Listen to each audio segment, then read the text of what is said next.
हमारे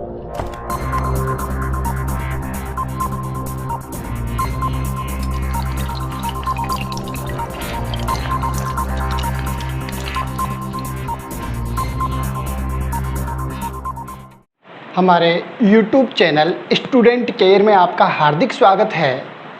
हम संधि वाला टॉपिक पढ़ रहे हैं। तो अब तक हमने स्वर संधि पढ़ ली है और आज हम बात करेंगे व्यंजन संधि की। व्यंजन संधि टॉपिक शुरू करने से पहले हम आपको कुछ बातों से अवगत करा दें कि हम स्वर संधि पढ़ रहे थे। स्वर संधि को 3 भागों में हमने डिवाइड करके पढ़ाया है। पहले भाग में सामान्यतः संधि के बारे में जो कुछ अवधारणाएं थी, जो कुछ भ्रम थे, वह हमने दूर किए हैं और दीर्घ संधि पढ़ाई है। दूसरे भाग में हमने गुण और वृद्धि स्वर संधि पढ़ाई है तथा तीसरे भाग में यण और अयाज्य संधि के बारे में हमने बहुत अच्छे से जिक्र किया है। हमारे जो सब्सक्राइबर हैं, हमारे जो स्टूडेंट हैं, उन्होंने हमें कमेंट्स के माध्यम से बहुत अच्छी रिप्लाई की है कि सर आपकी जो स्वर संधि है वो हमें बहुत अच्छे से समझ में आई है। व्यंजन संधि भी इसी ढंग से हमें समझाने का प्रयास करें जैसा आपने कहा था कि हमारी पढ़ाई हुई जो संधि है आप भूल नहीं पाएंगे। उसी के अनुरूप स्टूडेंटों ने हमें कमेंट करके कहा है कि सर वास्तव में हम आज तक जो संधि पढ़ते आए हैं वह बिल्कुल ऐसे ही पढ़ी है, अंडरस्टैंडिंग पावर उसमें विकसित नहीं किया है, समझ विकसित नहीं की है, लेकिन वास्तव में आपके जो समझाने का तरीका था वो बहुत बेमिसाल था, बहुत अच्छा था। यह हम नहीं कह रहे हैं, हमारे जो यूट्यूबर्स हैं, हमारे यूट्यूब के चैनल के माध्यम से जो स्टूडेंट पढ़ रहे हैं उनके कमेंट्स से हम आपको अवगत करा रहे हैं। तो चलो बिना देर किए उसी क्रम में, संधि वाले क्रम में व्यंजन संधि को आज ले लेते हैं। तो देखो, हमने हमारे पहले वीडियो में, संधि का जो पहला वीडियो था, उसमें व्यंजन संधि से संबंधित बहुत सारी भ्रांतियां, लगभग 90% स्टूडेंट्स की भ्रांति रहती है डेफिनेशन को लेकर, वह हमने वहां दूर करने का प्रयास किया है। इसके लिए हमारा जो पहले वाला वीडियो है संधि भाग 1 का, वो आप देख सकते हैं। यहाँ हम बात कर रहे हैं व्यंजन संधि की। तो देखो, अन्य सब्जेक्टों की तरह, जैसे संस्कृत की बात करूं उसकी तरह व्यंजन संधि के कोई भेद उपभेद नहीं होते हैं। हिंदी में व्यंजन संधि नियम आधारित होती है। तो यहाँ हम केवल व्यंजन संधि के जो हमने हमारी तरफ से जो नियम इजाद किए हैं, हमने हमारे अनुभव से जो नियम बनाए हैं, कुछ सरलीकृत करते हुए केवल उन्हीं के बारे में जिक्र करेंगे। हमारा विश्वास है कि अगर वो पूरे नियम आपको अच्छे से समझ में आ जाते हैं, याद हो जाते हैं, तो व्यंजन संधि का कोई भी उदाहरण उन नियमों से बाहर नहीं जा सकता, अपवाद को छोड़कर। तो चलो शुरू करते हैं। नियम आधारित जो व्यंजन संधि है उसका नियम नंबर 1। नियम नंबर 1 है, हम बिल्कुल शॉर्ट में लिख रहे हैं। आप लिखने के लिए अगर आप नोट्स बना रहे हैं तो अपनी कॉपी में जैसे ही मैं बोल रहा हूं उसके माध्यम से आप नोट्स बना सकते हैं। यहाँ शॉर्ट तरीके से मैं लिख रहा हूं।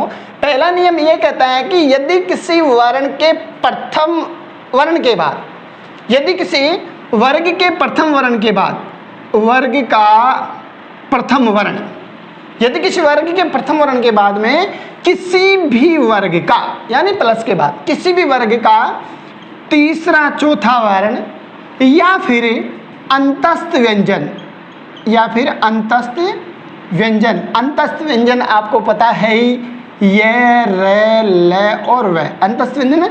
या फिर क्या हो जाए, कोई स्वर या कोई स्वर हो। देखो, नियम नंबर पहला क्या कह रहा है, बिल्कुल शॉर्ट ट्रिक से हम बताएंगे, सब कुछ शॉर्ट माध्यम, शॉर्ट से बताएंगे और बहुत अच्छे से समझ में आएगी, हमारा वादा है।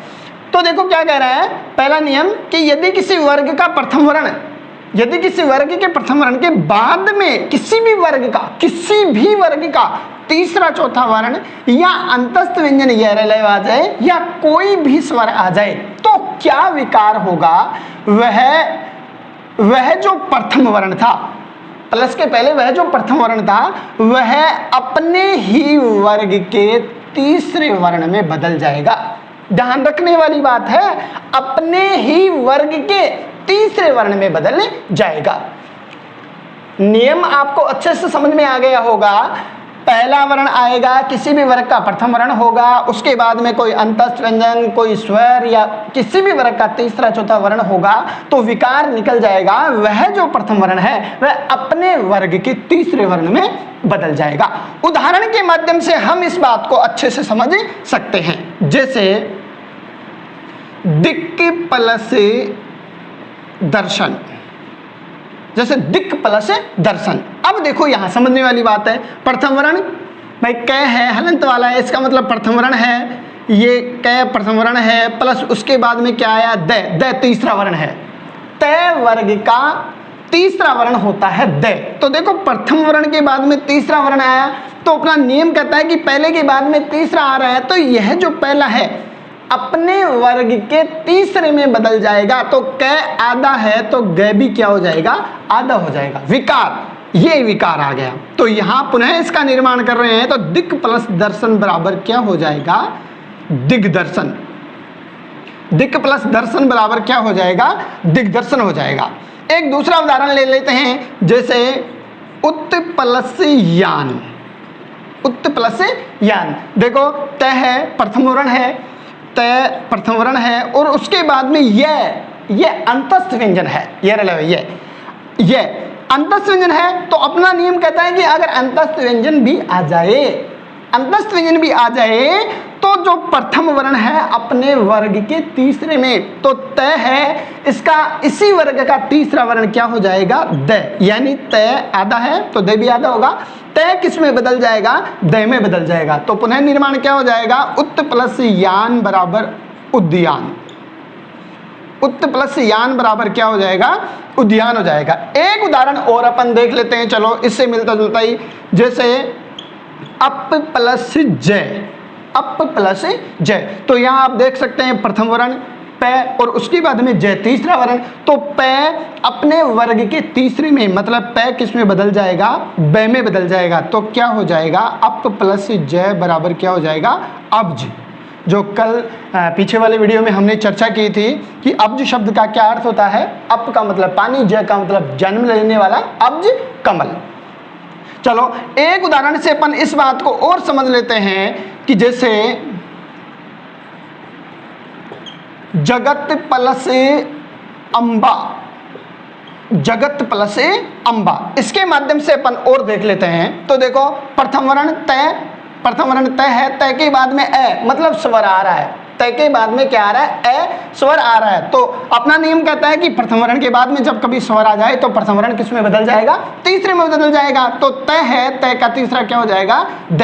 तो इस हिसाब से क्या हो जाएगा, जगदम्बा हो जाएगा।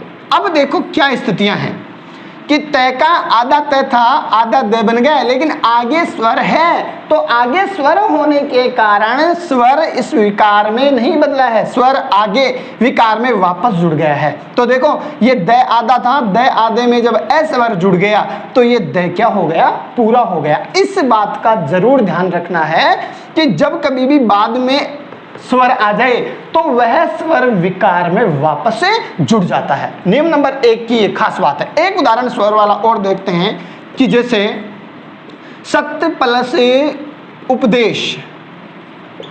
सत्य प्लस उपदेश, सत्य प्लस उपदेश बहुत बार हमने देखा है स्टूडेंट और कॉन्फिडेंस में जल्दबाजी में सदोपदेश कर देता है, जबकि ऐसा कभी भी नहीं होता है। तो देखो प्रथम वर्ण के बाद में क्या आ रहा है, उ मतलब स्वर आ रहा है। तो अपना नियम कहता है कि पहला वर्ण तीसरे में बदल जाएगा। तो तय है तो यह किस में बदल जाएगा, द में बदल जाएगा, द हलंत का रहेगा। अब जोड़ दो, देखो स आधे द के बाद में उ स्वर है, यहाँ उ स्वर है तो जुड़ जाएगा तो सदुपदेश। सत्य प्लस उपदेश बराबर क्या हो जाएगा, सदुपदेश हो जाएगा। ठीक है। अब अपन बात करें नियम नंबर 2 की। तो नियम नंबर 2 देखो, 2 नंबर नियम कहता है, बिल्कुल शॉर्ट से हम बताएंगे आपको कि यदि किसी वर्ग के प्रथम वर्ण के बाद में, यही बात है ऊपर वाली है, ऊपर वाली बात यह है कि यदि किसी वर्ग के प्रथम वर्ण के बाद में, अब देखो यहां समझने वाली बात है, पहले नियम में तीसरा और चौथा था, लेकिन अब दूसरे नियम में कह रहा है कि पंचम वर्ण। यदि किसी वर्ग के प्रथम वर्ण के बाद में किसी भी वर्ग का पंचम वर्ण आ जाए तो क्या होगा विकार, यह जो प्रथम वर्ण है ये जो प्रथम वर्ण है ये अपने ही वर्ग के पंचम वर्ण में बदल जाएगा। ये जो प्रथम वर्ण है यह अपने ही वर्ग के पंचम वर्ण में बदल जाएगा। जैसे एक उदाहरण से अपन बात करें, समझ में आ गया होगा, लेकिन उदाहरण से और क्लियर हो जाएगी बात। जैसे षट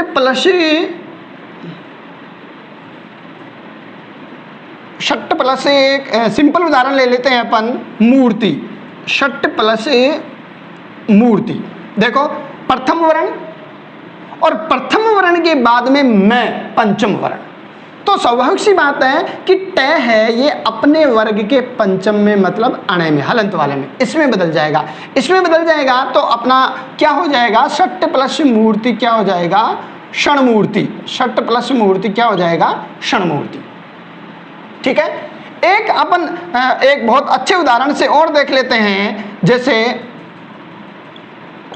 जगत प्लस माता, जगत प्लस माता, बिल्कुल बहुत अच्छा उदाहरण है। देखो तय प्रथम वर्ण, प्रथम वर्ण के बाद में मैं पंचम वर्ण, मैं पंचम वर्ण, तो स्वाभाविक सी बात है कि जो ये तय है ये अपने ही वर्ग के पंचम वर्ण में बदलेगा। तो तय किस में बदल जाएगा, नय में बदलेगा।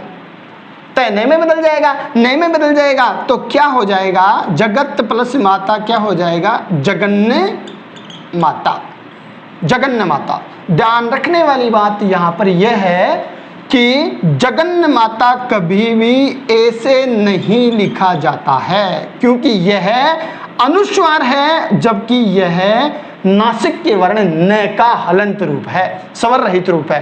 कभी भी न का स्वर रहित रूप और हलंत एक नहीं होते हैं, ये ध्यान रखने योग्य बात है। यद्यपि यह बात हम हमारे वर्ण वाले टॉपिक में बहुत अच्छे से समझाए हैं, वहां हमारा वो वीडियो आप देख सकते हैं। तो जगत प्लस माता क्या हो जाएगा, जगन्य माता हो जाएगा। चलो एक उदाहरण और अपन देख लेते हैं।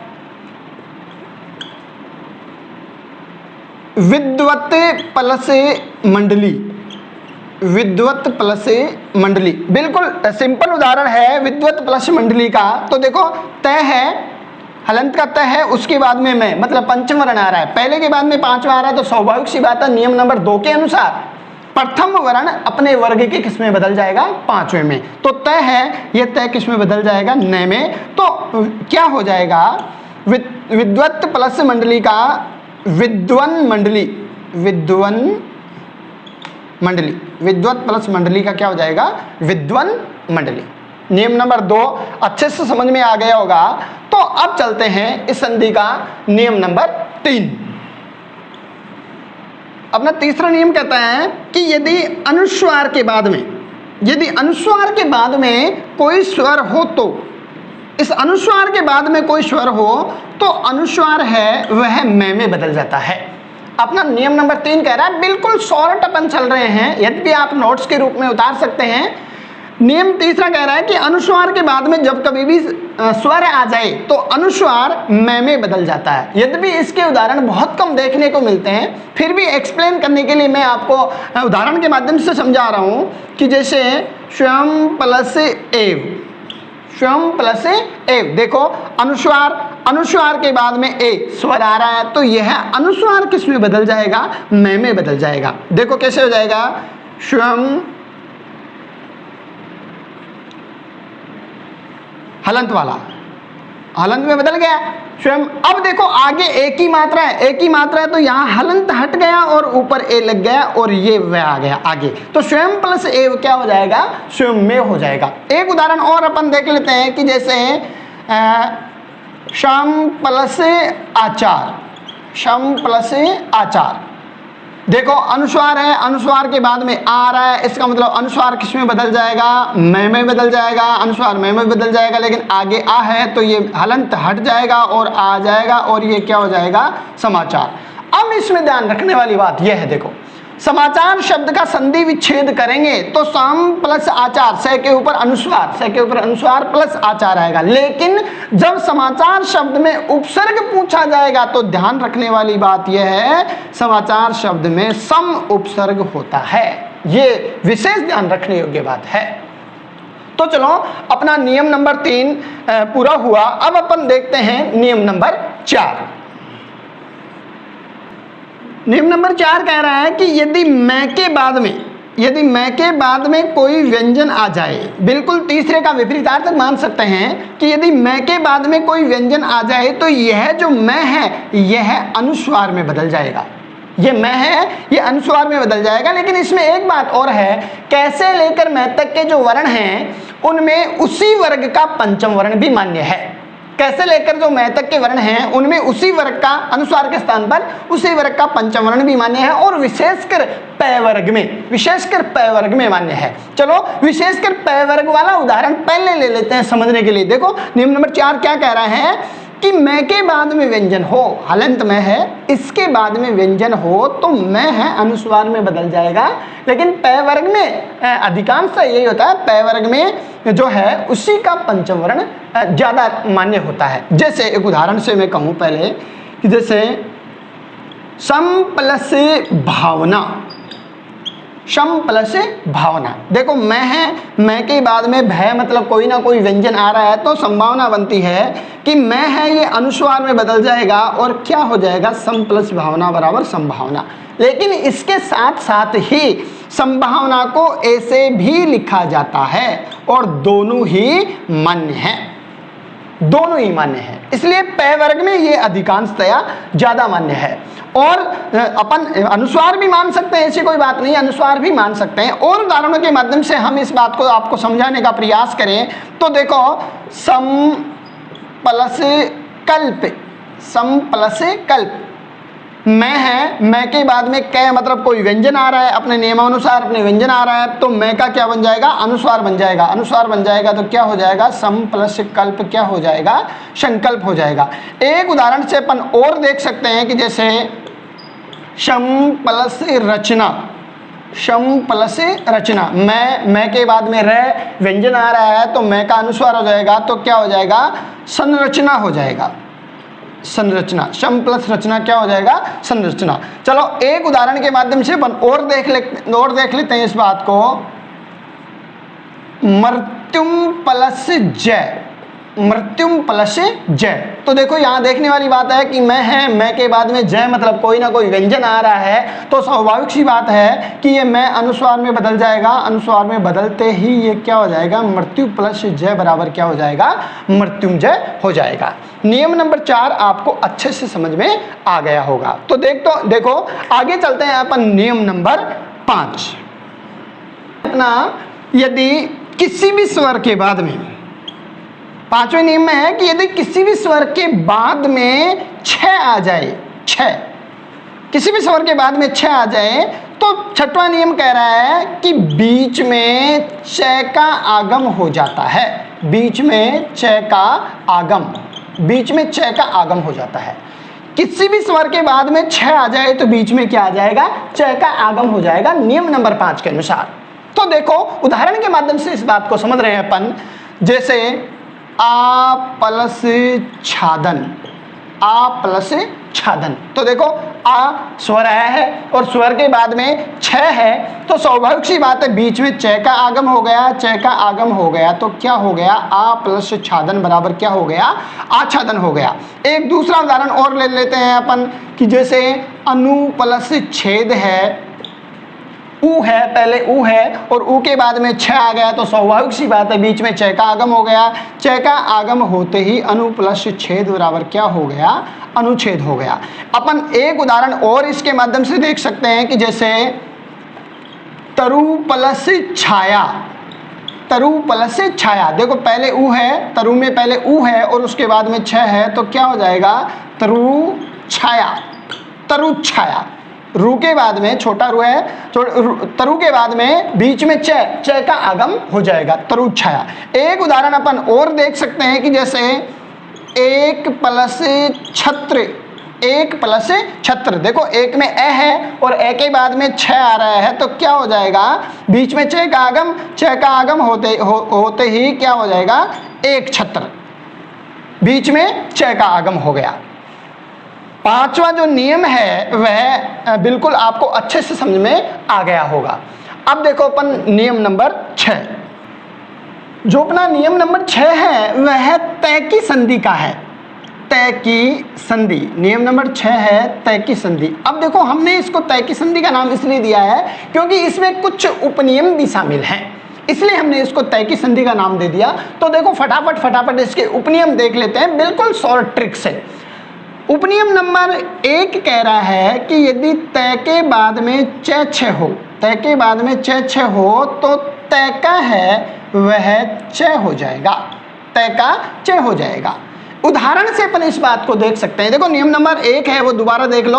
अपन हम यहाँ शॉर्ट ट्रिक से बता रहे हैं, आप नोट्स में बिल्कुल लिख सकते हैं, पूरी भाषा है वो लिख सकते हैं। या हमने कहा है कि तय के बाद में जब कभी भी च छ हो तो तय का च हो जाएगा। जैसे सत्य प्लस चरित्र, सत्य प्लस चरित्र, देखो तय और तय के बाद में च आ रहा है तो स्वाभाविक सी बात है इस तय का क्या हो जाएगा, च हो जाएगा। च होते ही यह क्या हो जाएगा, सच्चरित्र हो जाएगा। सत्य प्लस चरित्र क्या हो जाएगा, सच्चरित्र हो जाएगा। एक उदाहरण अपन और देख सकते हैं कि जैसे उत्त प्लस छेद है, उत्त प्लस छेद है, तय है हलंत वाला है, उसके बाद में छ है। इसका मतलब यह है कि तय के बाद में छ आ रहा है तो इस तय का क्या हो जाएगा, च हो जाएगा। और च हो जाएगा तो ये क्या हो जाएगा, उत्त प्लस छेद क्या हो जाएगा, उच्छेद हो जाएगा। उत्त प्लस छेद क्या हो जाएगा, उच्छेद। अब देखो उपनियम नंबर 2, उपनियम नंबर 1 अच्छे से समझ में आ गया होगा। उपनियम नंबर 2 क्या कह रहा है, देखो कि तय के बाद में जब कभी भी ज या झ हो तो इस तय का ज हो जाएगा, इस तय का ज हो जाएगा। देखो उदाहरण के माध्यम से, जैसे उत्त प्लस ज्वल, उत्त प्लस ज्वल। अब देखो इसमें समझने वाली बात है, ये कॉम्पिटिटर को, एक स्टूडेंट को ये अच्छे से समझ लेना चाहिए कि जिसकी संधि बहुत अच्छी है, संधि वाले टॉपिक के ऊपर जिसकी बहुत अच्छी कमांड है, उसके उपसर्ग, प्रत्यय, शुद्धिकरण, ये हैं लगभग सारे टॉपिक लगभग क्लियर हो जाते हैं। तो अच्छे से समझने वाली बात है, शुद्धिकरण वाला टॉपिक बिल्कुल अच्छे से क्लियर हो जाता है। देखो उत्त प्लस ज्वल है, अब तय के बाद में ज आ रहा है, अपना नियम कहता है कि तय के बाद में ज आएगा तो तय किस में बदल जाएगा, ज में बदल जाएगा। तो देखो तय ज में बदल गया, पहले से एक आधा ज आगे है, उत्त प्लस ज्वल उज्ज्वल हो जाएगा। यह अच्छे से ध्यान रखना चाहिए कॉम्पिटिटर को कि उज्ज्वल में जो दोनों ज हैं, इसी कारण दोनों ज ही आधे आधे आते हैं। एक दूसरे उदाहरण के माध्यम से, इसी नियम का जो दूसरा उदाहरण है उस के माध्यम से अपन और एक बात समझ लेते हैं कि जैसे वृत्त प्लस झंकार, वृत्त प्लस झंकार, इसको देख लेते हैं। तो वृत्त प्लस झंकार देखेंगे, देखो प्रथम वर्ण है, मतलब तय है, सॉरी तय की संधि चल रही है तो तय है, तय के बाद में झ आया है तो स्वाभाविक सी बात है तय का भी क्या बन जाएगा, जय बन जाएगा। तय का जय बन जाएगा, जय बनते ही क्या हो जाएगा, वृज्ज, वृत्त झंकार का वृत्त झंकार, यानी तय का क्या हो गया है, झ हो गया है। जो तय है उसका जो तय है वह जय में बदल गया है। वृत्त प्लस झंकार की बात करें अपन तो क्या हो जाएगा, वृत्त झंकार हो जाएगा। तो अपना तय की संधि का है वह उपनियम नंबर 3। तय की संधि में उपनियम नंबर 3 देखो क्या कह रहा है कि जब कभी भी तय के बाद में टैठ हो, तय के बाद में टैठ हो तो तय का है वह क्या हो जाएगा, तय हो जाएगा, तय का तय हो जाएगा। उपनियम नंबर तय की संधि का उपनियम नंबर 3 कह रहा है कि तय के बाद में जब कभी भी टैठ आए तो इस तय का क्या हो जाएगा, तय हो जाएगा। जैसे उदाहरण के माध्यम से अपन देख लेते हैं, वृत्त प्लस टीका, वृत्त प्लस टीका। देखो तय, तय के बाद में टय आ रहा है तो स्वाभाविक सी बात है इस तय का भी क्या होना है, तय होना है। तो क्या हो जाएगा, वृत्त प्लस टीका बराबर वृहत टीका, वृहत टीका। तय प्लस जो तय है वह किस में बदल गया है, तय में बदल गया, वृहत टीका हो गया। जैसे एक उदाहरण और अपन देख लेते हैं, जैसे तत्व प्लस टीका, तत्व प्लस टीका। तो तय है, आगे तय है तो तय भी किस में बदल जाएगा, तय में बदल जाएगा। तय में बदलते ही ये क्या हो जाएगा, तट्टी का, तत्व प्लस टीका बराबर क्या हो जाएगा, तट्टी का। डबल तय हो गया। ठीक है, तो अब देखो 3 हो गया। अब देखो तय की संधि का उपनियम नंबर 4। अपना उपनियम नंबर 4 कह रहा है कि तय के बाद में जब कभी भी डेड है आ जाए, तय वर्ग का तीसरा और चौथा वर्ण, तय के बाद में जब कभी भी डेड है आ जाए तो तय है यह डे में बदल जाएगा। तय है यह डे में बदल जाएगा। तो देखो कैसे बदल जाएगा, जैसे अपन एक उदाहरण से बात करें, उत प्लस डयन, उत प्लस डयन। देखो क्या हो जाएगा, तय है, तय के बाद में ड आ रहा है तो स्वाभाविक सी बात है कि ये तय है, ये भी किस में बदल जाएगा, डे में बदल जाएगा। डे में बदल जाएगा तो ये क्या हो जाएगा, उड्डयन। उत प्लस डयन क्या हो जाएगा, उड्डयन हो जाएगा, क्योंकि यहाँ तय था और उसके बाद में डे था तो तय किस में बदल गया, डे में बदल गया, उड्डयन हो जाएगा। जैसे एक उदाहरण और, जैसे बहुत प्लस डमरू, बहुत प्लस डमरू। देखो तय है, तय के बाद में डे है तो स्वाभाविक सी बात है तय है, ये भी किस में बदलेगा, डे में बदलेगा। डे में बदलेगा तो क्या हो जाएगा, बहुत डमरू, भव डमरू, बहुत प्लस डमरू क्या हो जाएगा, बहुत डमरू। मतलब डे है ये 2 बार आ जाएगा, क्योंकि एक तो तय का डे हो गया और एक दूसरा पहले से ही डे था, बहुत डमरू हो गया। नियम नंबर 4 अच्छे से आ गया होगा समझ में। अब अपन बात करें उपनियम नंबर 5 की, सॉरी उपनियम नंबर 4 था ये और अब है ये उपनियम नंबर 5। उपनियम नंबर 5 कह रहा है कि जब कभी भी तय के बाद में ले आ जाए, तय के बाद में ले आ जाए, तय के बाद में ले आ जाए तो यह जो तय है यह ले में बदल जाएगा। यह जो तय है ये किस में बदल जाएगा, ले में बदल जाएगा। उदाहरण से अपन देख सकते हैं इस बात को, जैसे उत प्लस लेख, उत प्लस लेख, तय के बाद में ले है तो स्वाभाविक सी बात है कि ये जो तय है यह भी किस में बदल जाएगा, ले में। तय आधा है, हलंत वाला है तो ले भी हलंत वाला हो जाएगा। इस हिसाब से क्या हो जाएगा, उत प्लस लेख बराबर क्या हो जाएगा, उल्लेख। और उदाहरण से अपन देख सकते हैं, जैसे विद्युत प्लस लेखा, विद्युत प्लस लेखा। अब देखो तय है और तय के बाद में ले आ रहा है तो स्वाभाविक सी बात है तय है, यह भी ले में बदलेगा और ले में बदलेगा तो विद्युत प्लस लेखा बराबर क्या हो जाएगा, विधुलेखा। विद्युत प्लस लेखा बराबर क्या हो जाएगा, विधुलेखा।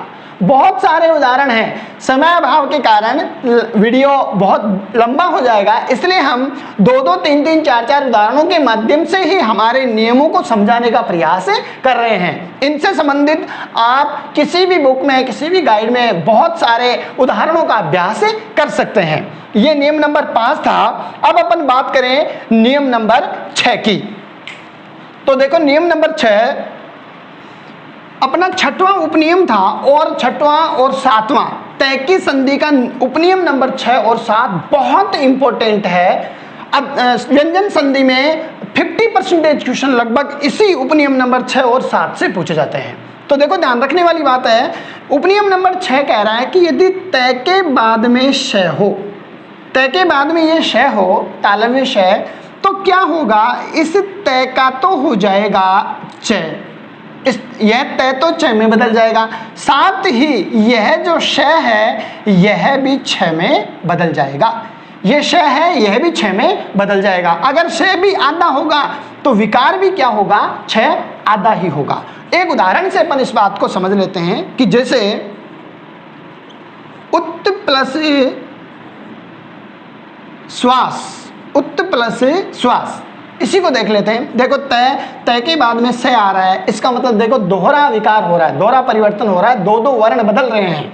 कैसे कि तय है, तय के बाद में से आ जाने के कारण तय तो चय में बदल जाएगा, तय आधा है तो चय भी आधा हो जाएगा। उच्च, अब देखो से आधा है, से आ जाने के कारण, तय के बाद में से आ जाने के कारण ये से है ये छह में बदलेगा, लेकिन से आधा है तो छह भी क्या होगा, आधा ही होगा। ये 6 आधा हो गया और आगे आ गया वास। उत प्लस श्वास क्या हो जाएगा, उच्छ्वास हो जाएगा। एक और उदाहरण देख लेते हैं अपन, उत प्लस श्रृंखल, उत प्लस श्रृंखल। देखो बहुत अच्छा उदाहरण है, समझने के लिए बहुत अच्छी बात बता रहे हैं हम आपको। देखो तय है, तय के बाद में देखो श्रृंखल में पहले स है। यह जो श्रृंखल है यह आदेश है और री से बना हुआ है, आदेश है और री से, और ऊपर अनुस्वार लगा हुआ है, इनसे बना हुआ है। तो पहले स है। अब स्वाभाविक सी बात है, जब स आ गया तो पहले वाला जो तय है ये तो च में बदल जाएगा उच्च। अब ये आगे जो श है यह छ में बदल जाएगा, लेकिन श आधा है तो छ भी क्या हो जाएगा, आधा। अब री की मात्रा लगी हुई तो री की मात्रा, और ऊपर अनुस्वार है, अपन ने अनुस्वार लगा दिया, ये ख और ल। उत्त प्लस श्रृंखल बराबर क्या हो गया, उच्छृंखल हो गया। और इसका अपन उदाहरण देख सकते हैं कि जैसे उत्त प्लस शिष्ट है, उत्त प्लस शिष्ट, इसको देख सकते हैं। तय के बाद में स आया है तो स्वाभाविक सी बात है तय का तो छ हो जाएगा और स का क्या हो जाएगा, छ हो जाएगा। तो देखो उत्त प्लस शिष्ट क्या हो जाएगा, उच्छिष्ट हो जाएगा। उत्त प्लस शिष्ट उच्छिष्ट हो जाएगा। यह ध्यान रखने वाली बात है कि जब भी आधा वर्ण जुड़ेगा और उसके पहले मात्रा लगेगी तो उस मात्रा के भीतर ही वह आधा वर्ण शामिल हो जाएगा। उत्त प्लस शिष्ट क्या हो गया, उच्छिष्ट हो गया। यह था उपनियम नंबर 6 जो हमने 3 उदाहरणों के माध्यम से आपको समझाने का प्रयास किया है। अब देखो उपनियम नंबर 7, उपनियम नंबर 7 भी उपनियम नंबर 6 की तरह वेरी इंपॉर्टेंट है। उपनियम नंबर 7 कह रहा है कि यदि तय के बाद में, यदि तय के बाद में है हो, यदि तय के बाद में है हो तो क्या होगा, इस तय है यह तो बदल जाएगा दय में, यह तय है ये तो बदल जाएगा दय में, और जो ये है ये जो है यह बदल जाएगा ध में। तय तो बदल जाएगा दय में और है यह बदल जाएगा ध में। मतलब उपनियम नंबर 6 की तरह ही दोनों में विकार होगा।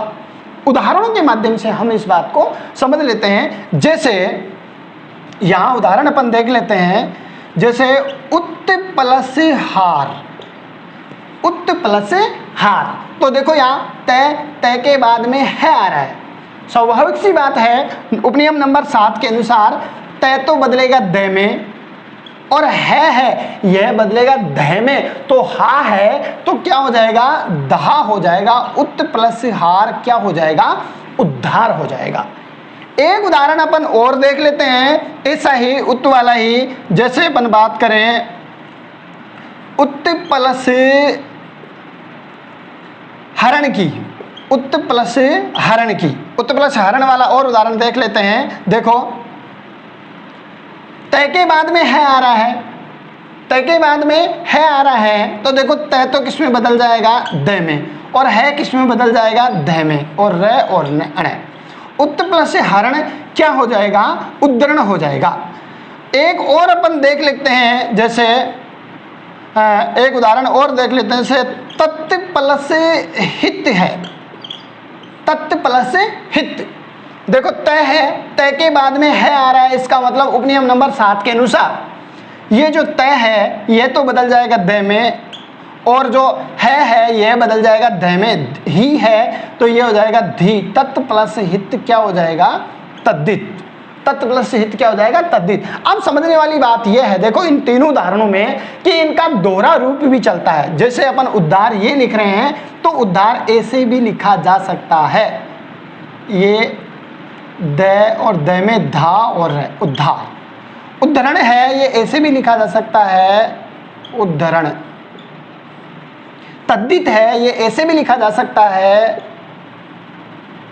तद्दित। दोहरे रूपों में ये लिखा जा सकता है, लेकिन वर्तमान में हिंदी में ये परंपरा मौजूद है कि शब्दों को जो वर्ण हैं उनको खोलकर लिखना चाहिए। इस हिसाब से जो पहले वाले हैं यह ज़्यादा उचित रहेंगे लिखने के लिए। यह भी गलत नहीं है लेकिन उचित यह रहेंगे। अब अपन बात करें उपनियम नंबर 7 की, तो देखो उपनियम नंबर 7 क्या कहता है। तो देखो उपनियम नंबर जो अपना 8 है वह ये कह रहा है कि तय के बाद में जब कभी भी श आए, हलंत वाला, ध्यान रखने वाली बात यही है कि तय के बाद में जब कभी भी श आए तो यह जो श है, यह जो श है इसका लोप हो जाता है। इस से का लोप हो जाता है। यद्यपि बहुत कम उदाहरण इस नियम के देखने को मिलते हैं। जैसे फिर भी हम एक उदाहरण के माध्यम से इस बात को समझाने का प्रयास कर रहे हैं कि जैसे उत प्लस स्थान, उत प्लस स्थान, उत प्लस स्थान, देखो तय है, हलंत वाला तय है और उसके बाद में आधा से आ रहा है, तो स्वाभाविक सी बात है उपनियम नंबर 8 के अनुसार इस जो आधा से है इसका लोप हो जाएगा, तो उत प्लस स्थान बराबर क्या हो जाएगा, उत्थान हो जाएगा। उत प्लस स्थान बराबर क्या हो जाएगा, उत्थान। इस प्रकार जो तय की संधि थी उस तय की संधि के 7 उपनियम थे जो हमें पूरी उम्मीद है कि शॉर्ट ट्रिक्स के माध्यम से आपको अच्छे से समझ में आ गए होंगे। और हमने प्रयास किया है कि नियम नंबर 1 से लेकर 6 तक आपको बहुत अच्छे से याद हो जाएं। आप इन बातों को समझें, याद करने के बजाय आप समझें। तो चलो आज के लिए हम इतना ही। व्यंजन संधि का जो शेष भाग है, जो शेष उपनियम बच गए, वह व्यंजन संधि के जो शेष जो शेष नियम बचे हुए हैं वह हम अगले वाले वीडियो में देखेंगे। तो आज के लिए इतना ही, धन्यवाद।